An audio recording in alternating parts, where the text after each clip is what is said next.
कामांचे स्मरण जळोजी मुळोजी सकट करीतसे येथे ज्येष्ठ आणि श्रेष्ठ जनार्दन स्वामींचे असेल जरी कृपा छत्र स्पष्ट सकळ भूमीसी उद्धर असे मास्तर बाबांचे करुणी स्मरण मुखदारम त्यांचा कार्यक्रमाशी असेल सहकार्य तडफदार सर्वांच्या श्रीचरणी दंडवतम विश्वकर्मा जयंतीचे कीर्तन आम्ही माईक धरून परेशान येथे बिजासनी सावंड भैया दादांचे कौतुक करीत असे येथे आमचे सुरेश राव सर्वांच्या श्रीचरणी अक्षर ब्रह्माचा ठेवून भाव सकळांचे नाव घड्याळाची जाणून ठेव राष्ट्रवादीत पडत नसे म्हणून सकळांच्या श्रीचरणी अध्यर्थना आपण शब्द ब्रह्माची असतील अध्यर्थना येथून सकळांच्या श्रीचरणा भाव कुसुमांजली अर्पितसे येथे आहे शब्द ब्रह्म येथे आहे शब्द ब्रह्म बाजूशी उभे नाद ब्रह्म सामोरी बैसले परब्रह्म सकळांची चरणी दंडवत मस्तक हे पाया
अकल्प आयुष्य व्हावे तया कुळा माझी या सकळ हरीच्या दासा प्रस्तुत पवित्र क्षेत्रामध्ये गेल्या 6 वर्ष आणि आता हे 7वं वर्ष आपण सद्यस्थितीमध्ये आणि त्या ठिकाणी आपण थांबणार आहोत पण मात्र सप्ताहाची सांगता होते त्याचा समारोप होत नाही म्हणजे याचा अर्थ असा आहे की हरिपाठ संपला नाही हरिपाठ सुरूच झालेला आहे इता 1033व्या झाल्यावरही पुन्हा वेळ ओम नमोची आद्या इथंच आपल्याला सध्या कायम प्रतिपाद्यावर आणि त्या ठिकाणी थांबायला लागतं 1 अंकापासून 100 पर्यंत आलो तर पुन्हा जो सुरू होतो तो 101च होतो याचा अर्थ एकाचा संबंध येतो म्हणून सप्ताह का करायचा महाराष्ट्रात फार कीर्तनकार होऊन गेलेत आणि महाराष्ट्रातल्या मंडळीला फार आणि भक्तीचा महापूर आला तर आम्ही ते या ना उद्या सकाळी लवकर या जेणेकरून अशाच भक्तांसाठी आजच्या अभंगामध्ये नामदेव राय जे भगवंताचे प्रेम भांडारी आणि लढीवाळ भक्तांच्या यादीमध्ये ज्यांचं नाव आहे ते नामदेव रायांचा 4 चरणांचा अभंग आपल्या आणि या जागर सेवेसाठी कारण आजच्या अभंगामध्ये मागणी असली पाहिजे मागणी पर असला पाहिजे या दंडकामध्ये शेवटच्या दिवसाचा कीर्तनकार हा बांधलेला असतो किंवा ते त्याचं वारकरी संप्रदायाचं असणारं अलिखित अशा प्रकारची परंपरा आहे आणि म्हणून हा अभंग आपण या ठिकाणी त्याचा असणारा भाव आणि पद्मपूजन करून भगवंताच्या श्रीचरणी अध्यर्थना अर्पण करण्यासाठी घेतलाय नामदेवरायांनी या अभंगामध्ये माझ्या अल्पमतीनुसार 4 गोष्टी मागितल्या पहिल्या असणाऱ्या चरणामध्ये आयुष्य मागितलं अकल्प आयुष्य व्हावे तया कुळा. दुसऱ्या आणि याच्यामध्ये म्हटले की कल्पनेची बाधा न हो कोणी काळी, आणि ज्यांना बाधा झाली नाही तर त्यांना सुख मिळालं. म्हणजे दुसऱ्या चरणामध्ये सुख मागितलं. तिसऱ्या चरणामध्ये जो सर्वांना आधार लागलेला आहे आपल्याला अहंकाराचा, म्हणजे मला राग येत नाही हे सुद्धा रागातच सांगावं लागतं. गांधीवाद पटवून देण्यासाठी सुद्धा दगडीच माराव्या लागतं. म्हणून अहंकार माझ्या वृत्तीमध्ये, माझ्या असणाऱ्या चारित्र्यामध्ये यत् किंचितही परमेश्वरा राहायला नको. तिसऱ्या चरणामध्ये अहंकार वृत्तीचं निरसन करा. आणि पहिल्या चरणातलं आयुष्य मिळालेलं दुसऱ्या चरणात सुख झालं, अहंकाराची निवृत्ती झाली की त्याचं कल्याण निश्चित आहे. अभंगाच्या चौथ्या चरणामध्ये असे 4 भाव या अभंगामध्ये नामदेवराय आपल्या समोर मांडतात. सज्जनो, 2 वाक्य फार महत्वाचे बोलतो. आपण सर्वजण मोठे आहात का लहान? आपण सर्वजण मोठे आहात का लहान आहात? आता तुम्हाला तोही प्रश्न पडला, मोठे म्हणावं तरी समस्या आहे आणि लहान म्हणावं तरी समस्या. आपण वयाने आकाराने नक्कीच मोठे झालेलो आहोत. नाही म्हटलं तरी आकाराने वयाने आणि मोठे झालेलो आहोत, पण विचाराने आपण खुजे झालेलो आहोत.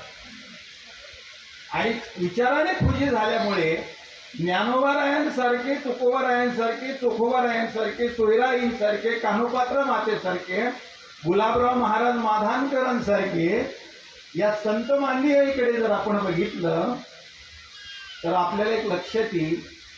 ज्ञानोबाराय स्वतःला म्हणतात की एरवी तरी मी मूर्खू, काय जाणे विवेकू.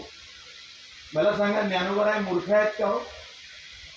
ज्ञानोबाराय स्वतःला मूर्ख म्हणून घेतात. आत्ताच आम्ही सायंकाळी बसलो होतो तेव्हा एक माऊली माझ्याजवळ बसली होत्या, फार चांगली चर्चा करत होते.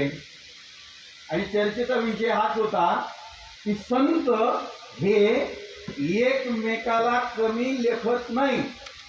म्हणजे एकाचा सूर धरून दुसरा, दुसऱ्याचा सूर धरून तिसरा, आणि म्हणून ते संत आहेत. आणि ज्यांना दुसऱ्याबद्दल खंत आहे ते विचारांचे अजूनही मनपसंत नाही, त्यांना अजूनही अडचणीचाच विषय आहे. वरवर जरी ते कितीही म्हणत असले तरी आतून मात्र त्यांची पालट झालेला नाही. या अभंगामध्ये म्हणून शरीराने मोठं होणं सोपं आहे, पण मोठं होणं सुद्धा लहान होणं हे फक्त संतांनाच जमतं. म्हणून नीचपण बरवे देवा न चले कुणाचा हेवा, लहानपण देगा देवा न चले कुणाचा हेवा. नानक नन्हे ही राहो जैसे दूब के दूब, रूख सुख जाएगी हो जाएगी खूब. Little little falters and skelter, you will not find a single molecule where you can find the universe of the unicorn, but you will find only the spirit of the God. मला वाटतं neutron, proton आणि electron जे काढले ना न्यूटनने, हे ब्रह्मा विष्णू महेशच आहे. हे कुठेतरी योग वशिष्ठाचा अभ्यास करा म्हणजे सापडेल. असो, या अभंगामध्ये शिरताना सज्जनो अशा शंका आहे. मागणी असावी, मागणी कोणाकडे असावी?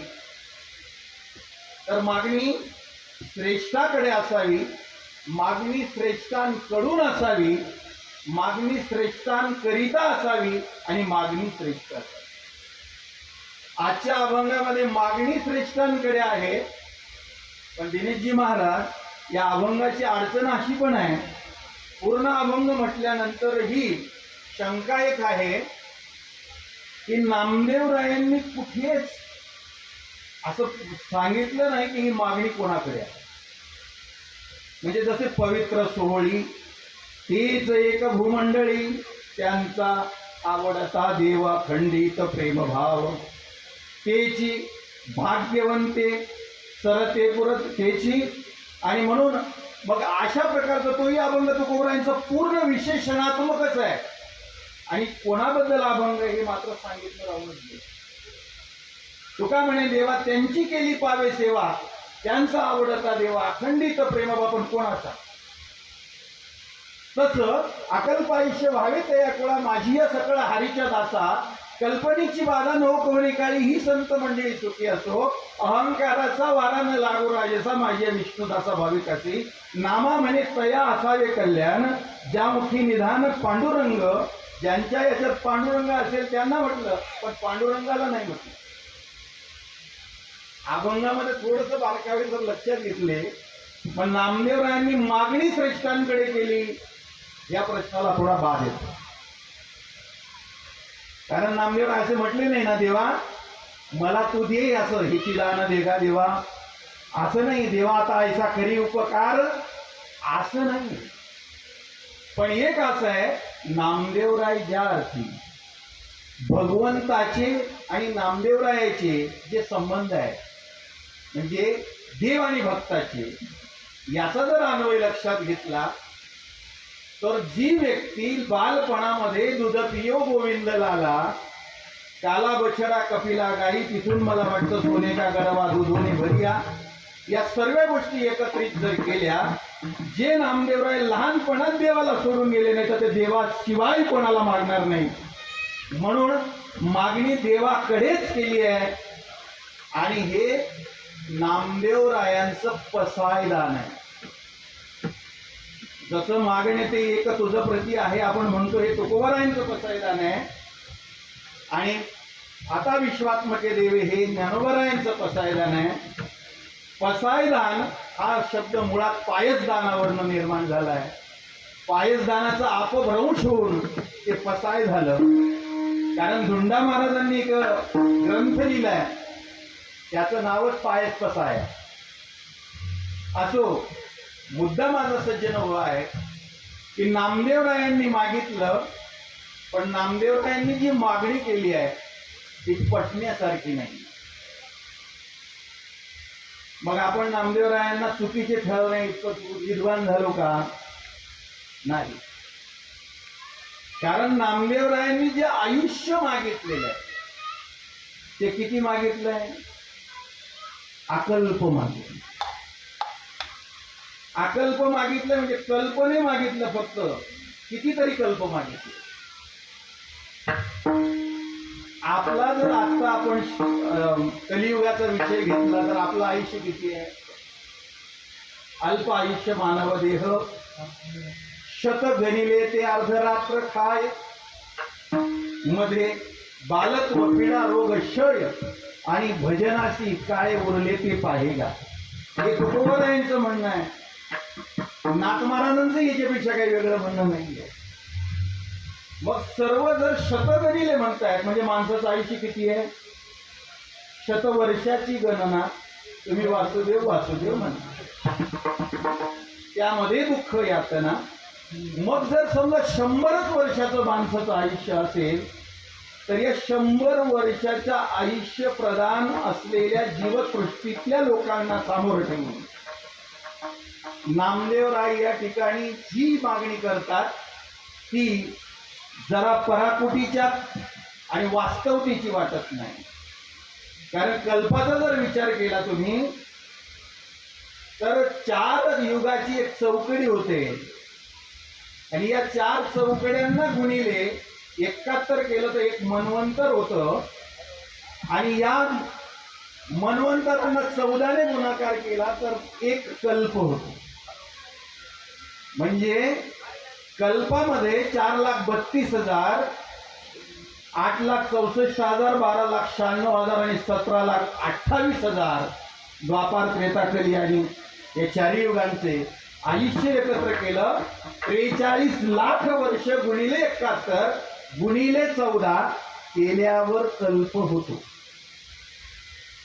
मग एवढं आयुष्य मागतात नामदेवराय तर कशाला मागतात? आईचं आणि समजा नामदेवराय मागताय आपण बी मागतो काही. आता सुद्धा आपण जर गेलात कारण एक मुलगा आणि मुलगी लहान आईच्या जवळ गेल्या आणि आईच्या जवळ गेल्यानंतर आईने सहज सांगितलं म्हणजे देवा मला पाव. आता त्या आईने कोणता पाव मागितला तुम्हाला माहिती? देवा मला पाव म्हणजे काय? माझ्यावर कृपा कर. त्या पोरांना काही त्याचा अर्थ कळला नाही. पोरं म्हणे मम्मीला जर पाव तर मला बी चॉकलेट आणि कॅडबरी देऊन टाकणार देवा. म्हणजे सांगायचा मुद्दा हा सज्जन हो की आपल्याला मागायचं काय आहे आणि मागायचं कळत नाही. मग कल्पवर आयुष्य जर समजा नामदेव महाराज मागतात तर कशासाठी. या ठिकाणी तुकोबारायांचं आणि उदाहरण आपण जर घेतलं, तुकोबाराय म्हणतात जेव्हा कोणतेही संत मागणीच्या पहिल्याच विरोधात, काही मागणे हे आम्हा अनुचित, काही मागणे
शुभम महाराज अजून इथे एक फाटा फुटला आता.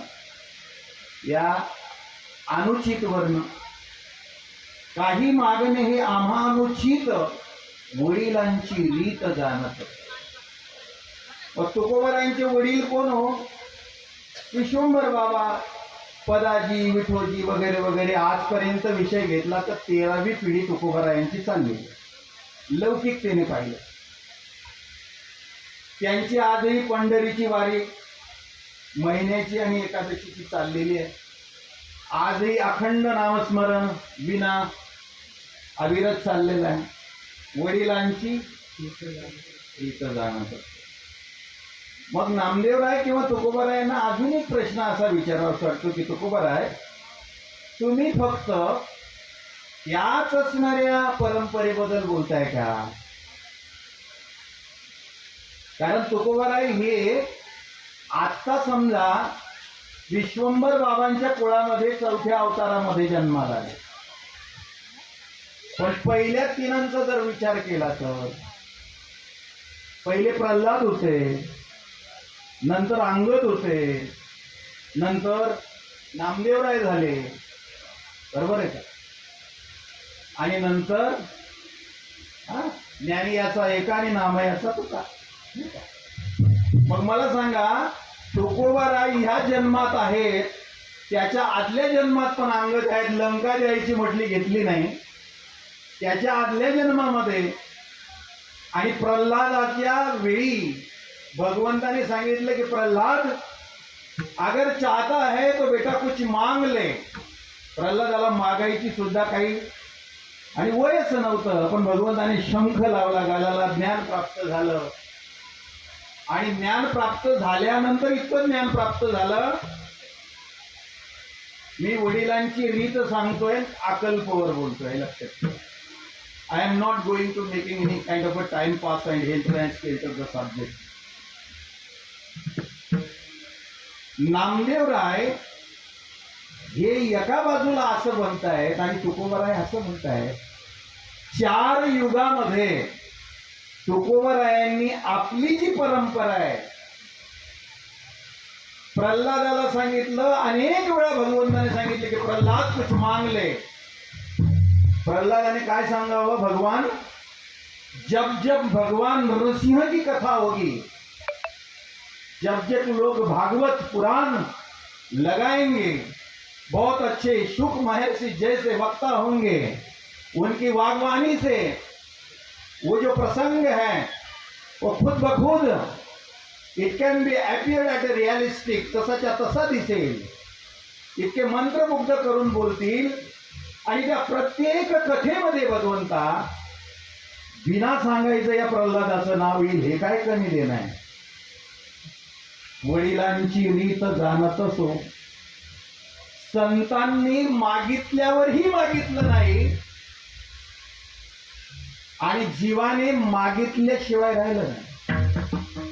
म्हणजे जे कायम देना देना दे दे दे दे करत राहतात, ज्यांचा हात पुढे असतो त्याला जीव म्हणतात, आणि जे कायम घे घे म्हणत असतात ते संत. म्हणून आशा तुकोबराय नामदेवरायांना जर समजा हे 43 लाख वर्षाची एक चौकडी गुणिले 71 गुणिले 14 म्हणजे जवळजवळ अब्जावधीमध्ये ती संख्या आहे. 4 अरब 29 कोटी 4,08,000 असं काहीतरी गणित आहे ते एका चलतात. एवढी मोठी संख्या आयुष्य कोणाला मिळेल का हो? आणि मिळालं समजा तर 80 वर्षाच्या वरच्या म्हाताऱ्यांचा आज काय होतंय तुम्हाला माहिती. ज्यांचे हातपाय चालत नाहीयेत, ज्यांना मरणही येत नाहीये, ते बिचारे इतके गलित गात्र झालेले आहेत. त्यांना असं वाटतं की या काळ नावाचा जो कोणी आणि भगवंताचा असणारा अंश आहे ना, त्याने पट्टीशी यावं आणि मला घेऊन जावं.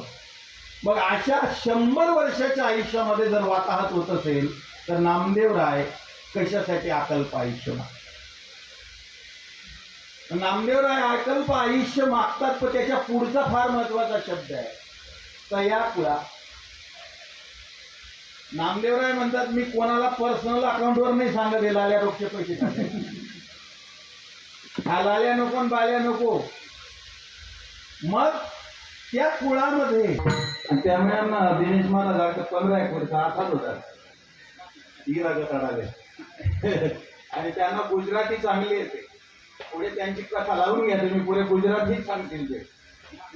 हा नाही म्हणजे काय होतंय, मला ही गोष्ट आवर्जून सांगायची. हिंदी आणि गुजराती प्लस मराठी जे कीर्तन जास्त कीर्तनकारांना जमत असेल ना, ते कीर्तनकार तुम्ही इथे जास्त टाका असं माझं मत आहे. मी कोणाला टाका असं नाही. कारण एक आहे, आपल्या आपल्या झाडांना तर पाणी जातच आहे, बरोबर ना. पण मात्र हे आजूबाजूचे केमचे सूचे मला वाटतं की आपलेच तर त्यांनाही आपलंच करण्याची गरज आहे. कारण कधी तुम्ही इकडे जर गेलात रत्नागिरी वगैरे कोकणामध्ये, इथं वामन महाराज झालेले आणि वामन महाराजांच्या बाबत दिनेशजी महाराज असं म्हटलं जातं की या महात्म्याने वाघाला आणि सिंहाला शाकाहारी केले. कारण सर्व मासे खाणारी जमात आहे कोणी. आणि तुम्हाला सांगतो इकडे कीर्तनाला जर गेलं ना, कीर्तन करताना छाती बसते इतके लोक असतात.